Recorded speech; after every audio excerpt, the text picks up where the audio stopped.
Kita langsung saja untuk mengonfirmasi.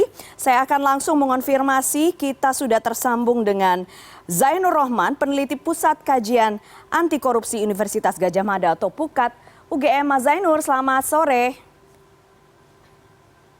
Selamat sore, Mbak. Terima kasih sudah bergabung sore hari ini. Mas Zainur, kalau melihat pola yang terjadi di Kementerian Pertanian antara Menteri SYL, kemudian Sekjennya, kemudian ada direkturnya, apakah pola seperti ini memang PUKAD sudah melihat lazim terjadi? Ya, itu terlihat jelas ya, bukan satu kejadian, tapi serial kejadian yang dilakukan terus-menerus, pengumpulan sejumlah uang dari bawahan ketika mereka akan menduduki atau promosi jabatan, baik itu di eselon 2 maupun eselon 1. Ya, Nah, artinya kejahatan-kejahatan yang seperti ini adalah satu bentuk budaya organisasi. betul. Kami Jadi akan bukan kembali satu tampilkan kejadian grafisnya berhenti. sekarang. Kami tampilkan dulu Ya, sedikit grafisnya tadi. Ya, silakan lanjutkan. Ya, jadi bukan satu kejadian selesai, tetapi ini adalah satu kebiasaan yang dilakukan di satu organisasi atas perintah orang tertinggi di dalam organisasi. Dalam hal ini juga dilakukan oleh menteri. Jadi ini sangat miris. Kenapa? Karena tentu saja karena ini sudah menjadi kebiasaan, sudah menjadi perbuatan yang dilakukan berulang-ulang, para pejabat di tingkat bawah tentu akan mencari sumber-sumber setoran. Ya. Nah, dari mana sumber-sumber setoran itu dicari? Melakukan pemotongan terhadap anggaran operasional kantor, kemudian melakukan manipulasi terhadap perjalanan dinas, kemudian tidak tertutup kemungkinan biasa misalnya menerima pemberian dari pihak-pihak yang sedang berurusan dengan organisasi atau kementerian, misalnya vendor atau pihak-pihak yang meminta perizinan. Nah, ini nanti harus didalami oleh KPK. Ya. Karena ini menurut saya organisasi kemudian dalam hal ini kementerian telah menjadi rusak secara keseluruhan karena kebiasaan permintaan setoran dari atasan kepada para bawahan, Mbak. Ya, totalnya ada 13,9 miliar kalau dari grafik yang kami himpun dari data KPK. Dan bulanannya itu sekitar 62 juta, minimal 62 jutaan sampai 157 juta. Mas Zainur, ini betul-betul tidak main-main. Dan kalau misalnya dilihat dari modusnya, mereka lakukan segala cara. Anggarannya dinaikkan dulu, anggaran proyeknya. Kemudian masih terima fee juga dari vendor. Mas Zainur, komentar Anda dari Ya, PUKAD UGM. iya, ini tentu sekali lagi ya, modus seperti ini sebenarnya sangat biasa dilakukan di berbagai organisasi yang rusak, yang korup gitu ya. Nah, tetapi ini memang sepertinya di Kementerian Pertanian sangat melembaga. Kenapa sangat melembaga? Ada operatornya, Iya, ada betul. pihak yang menjadi tangan kanan dari pejabat tertinggi untuk melakukan collecting.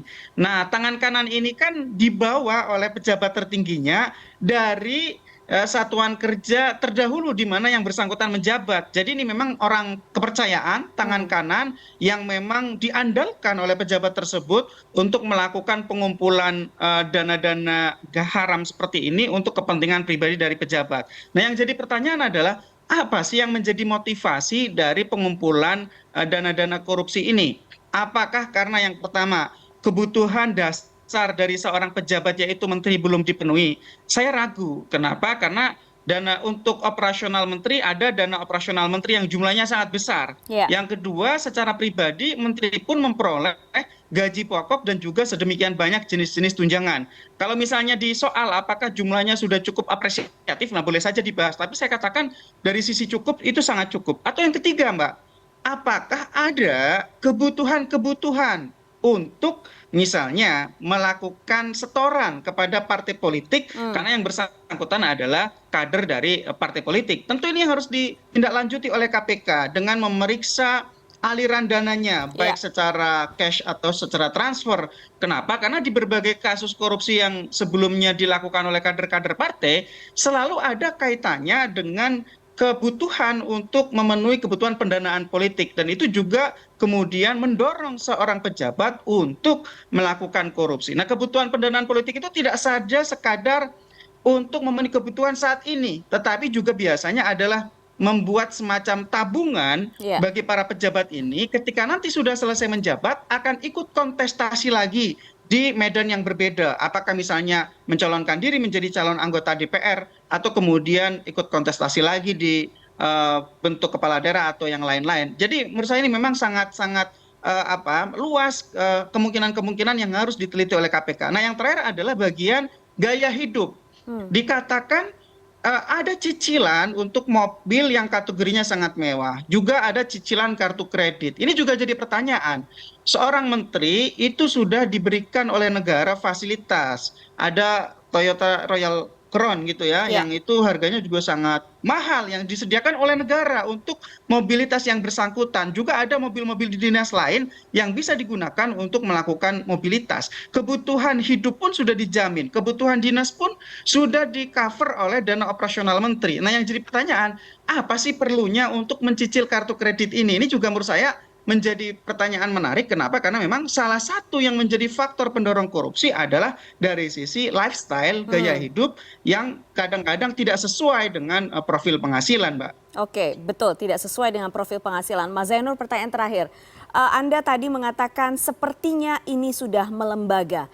Artinya apakah dan perlukah penyidik juga kemudian melacak betul hingga ke eselon 1, eselon 2, mereka-mereka yang diduga melakukan penggelembungan anggaran dan lain sebagainya? Tentu. Kenapa? Karena konteksnya bisa dua. Yang pertama, mungkin ini adalah pemerasan sebagaimana disangkakan oleh KPK. Tentu kalau pemerasan, yang memeras yang harus diminta pertanggungjawaban secara hukum. Ya. Mereka yang diminta adalah korban. Tapi juga tidak menutup kemungkinan yang kedua ini adalah suap atau gratifikasi. Tentu kalau suap, kemudian pemberi suapnya juga harus dimintakan pertanggungjawaban secara hukum pidana. Nah, tidak terlepas dari konteks 13,9 miliar yang diduga dikumpulkan oleh SYL ini, ada uang senilai 30 miliar yang ditemukan oleh KPK saat penggeledahan kemudian dilakukan penyitaan di kediaman SYL. Itu uang 30 miliar diduga berbeda dengan korupsi yang sekarang sedang disangkakan kepada SYL oleh KPK ini. Sehingga Mbak, ini masih menjadi tugas besar bagi KPK untuk memperjelas uang siapa 30 miliar tersebut, dari mana, untuk pemberian apa, apakah merupakan uang hasil kejahatan atau bukan. Sehingga ini masih terbuka kemungkinan KPK harus mengusut lagi kasus-kasus lain yang terjadi di internal Kementerian Pertanian, juga mengusut pejabat-pejabat di eselon 1 maupun eselon 2 yang memang mereka misalnya memberikan suap. Kalau mereka diperas, oke, mereka adalah korban. Tapi ketika mereka menyuap, maka mereka pun harus dimintai pertanggungjawaban hukum secara pidana, sehingga harapannya organisasi di Kementerian Pertanian dapat dibersihkan sampai tuntas sehingga dapat lahir organisasi baru pasca upaya penindakan ini. Organisasi yang lebih bersih lagi, Mbak. Baik, baik. Terima kasih. Kita lihat nanti perkembangan kasusnya seperti apa.